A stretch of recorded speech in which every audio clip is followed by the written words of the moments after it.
How to check invoice on PayPal. In this short video, I will explain you each and everything that how you can just check invoice over your PayPal account. So first of all, you have to log in into your PayPal account. Once you log in, to find your invoice, you can see here there is an option of recommending for you invoice, but sometimes every account doesn't give this recommendation. So here in the top, you can just find this invoice. Basically, this invoice is made, if you just click on it, it will load for a few seconds and you can just make this invoice and send to a person, right? It's very easy to do it. You can just see, all you have to just enter all the details and just click on send, and after that you will of course you have to add the entries and everything, right?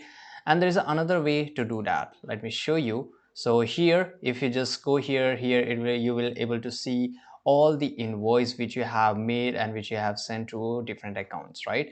But if I just go to my home tab here, and once I'm here, you if you scroll a little bit down, you will find this option of action. So you can just create your invoice in just few seconds and you can just send it instantly, right? So this is the biggest advantage of adding invoice.